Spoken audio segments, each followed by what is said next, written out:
Everyone says be the main character, and if you clicked on this video, you're probably trying to figure out which main character archetype you actually are.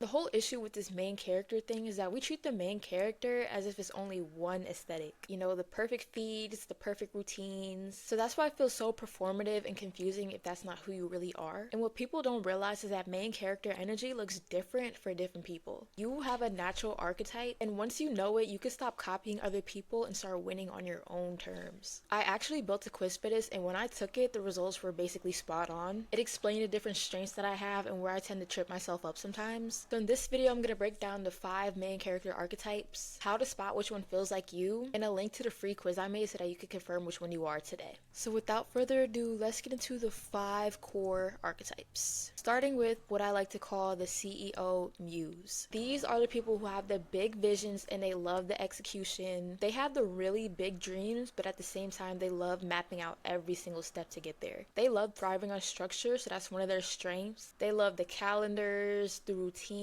Sunday resets, monthly resets, just any of those systems that help make them feel put together. And since these people always have their shit together, they are just naturally seen as ambitious and polished. People always see them as like leader without them having to even do too much. So if this seems like you're probably going to want to focus on efficiency and just making your life run smoother. But at the same time, these people are the perfectionists. And they also like to try to do everything at once, which leads them to burnout, which is also a result of that said perfectionism. So if you're that person that's always calendar blocking your whole life and you love it, this might be you. But then what if your strength isn't really the execution but more the reflection? That is where the next archetype comes in, which we're going to call the Soulful Strategist. These are the people that are super grounded and intentional, okay? There's a lot of thought and meaning behind what they do and they care about it a lot. These are the people that think in phases, so they're always mapping out the next step or a season of their life. These are the same people who are always known as like the planner friend, so they always have the well put together playlist, a journal for everything, and the deep conversations really getting to the bottom of shit.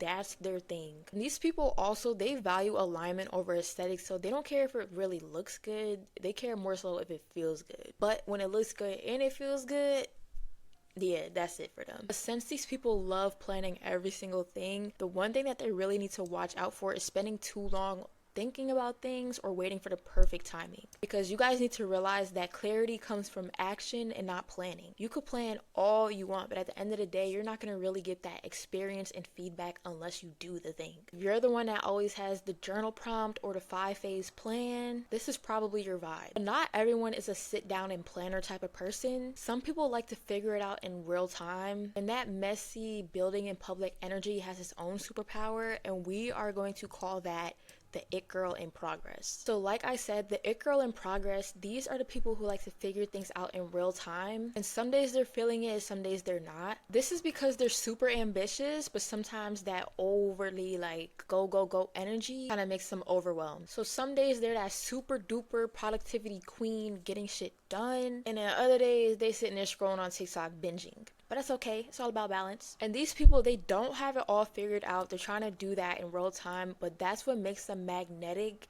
and authentic, because people see behind the scenes and they're like, okay, she's real as fuck. Like, I can relate to that. Like I said earlier, since these people are the really ambitious ones, sometimes they get easily overwhelmed, so that's something you need to be aware about. The main thing that they need to keep in mind when working on their stuff is that they need to build confidence and consistency to actually see growth. Because when that ambition leads to the overwhelm, that's when they start falling off and ghosting their goals. So if you feel like you're the it girl in progress, just watch out for falling into comparison or giving up too easily when it feels hard. Because like I said, you're building in public, so you're going to see other people's journeys, but do not compare yourself to that because you got your own thing going. And at the same time, when you're feeling overwhelmed, that's just because you're trying to juggle a lot. So be aware of that and don't give up on them goals. But you might be somebody who likes to rely on their feelings more than systems. So if structure feels like you're like caged in, boxed up, this next archetype might make a lot more sense, and we're gonna call this the rebel romantic. A rebel romantic is somebody who leads with vibes and feelings. So if something doesn't feel good to them, they're not gonna commit to that shit. They are the people that thrive on the vibes, the beauty, and like the emotional connection sides of things rather than like systems and the structure. These are the people that crave the beauty, the freedom, and the unique experiences. So sometimes when they're working on their goals, the progress can be a little boring because it doesn't really fall into that beauty, freedom, or unique experiences. You guys need to just show up anyways, but keep in mind that these people, they don't need the strict discipline. They just need the goals that actually light them up emotionally, so they need to actually be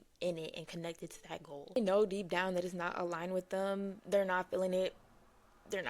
Once they find that goal that they're really connected to, like, they're like, yeah, like, I'm feeling it, this is it, they cannot be stopped. So the main thing that these people need to watch out for is dropping the routines when they don't feel magical anymore. We all know that 2-week phase when you first start doing something new and you're like really like, yeah, this is cute, like it, and then all of a sudden you're like falling off from your goals. This is where they need to actually lock in. That's that critical period. So if you feel like you're somebody that needs their goals to actually feel good before you start doing them, this might be you right here. And on the other hand, we also have the people that are so full of ideas they can't just stay in one lane. So if that's you, this last archetype is probably gonna really hit home. We're gonna call that the Wildcard Visionary. Wildcard Visionary, those are the people who are the creative genius with all the endless ideas. They're always thinking of something new. These are the people that are the multi-talented, super spontaneous, and they also hate the boring routines. They love the flexibility and freedom to be trying different things and doing what they want, but at the same time, that same flexibility and freedom, it can also kind of lead them to not getting anything done because they have so many different ideas that they're jumping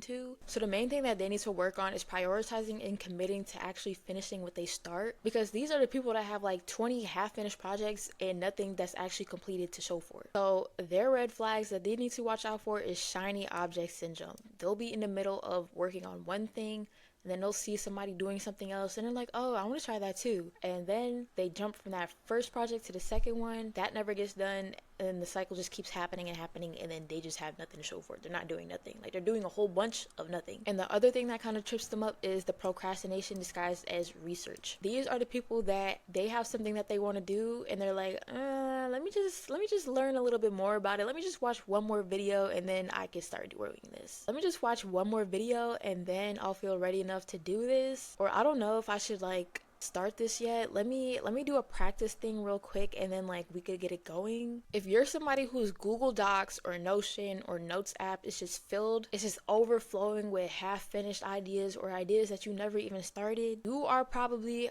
the Wildcard Visionary. So now you guys have seen all 5 of the core archetypes. You might see yourself in one of these or a couple of these, but here's how you can actually clarify. When I first made this quiz, I took it going in thinking I was probably more of the Soulful Strategist. After taking it, I think I'm leaning more towards the CEO Muse. And that shift just made everything click. All of it makes sense. Why I plan the way I do, why sometimes I burn out, and how I can actually stay consistent. It's kind of like those Hogwarts houses from Harry Potter. Once you know yours, then you can stop trying to force yourself into somebody else's role and start thriving in your own lane. So now that you know the 5 archetypes, the fun part is actually finding yours. Because self-awareness is the first step into stepping into your main character era. So you don't have to be out here just guessing. You could take this free quiz that I made. I'll link it down below. And that way you can find out which archetype you actually are. And if this video gave you any clarity and you guys go and take the quiz, comment down below your results, because I'm very curious as to which archetypes are watching my videos right now. So if this video helped you get more clearer, more motivated, or just more locked in, hit that subscribe button, because I make videos for the girls like us who want to build their dream life, live that soft life, and just get paid for being yourself. I am here to help you be consistent until you become self-made. So thank you guys so much for watching, and I will see you guys in the next video.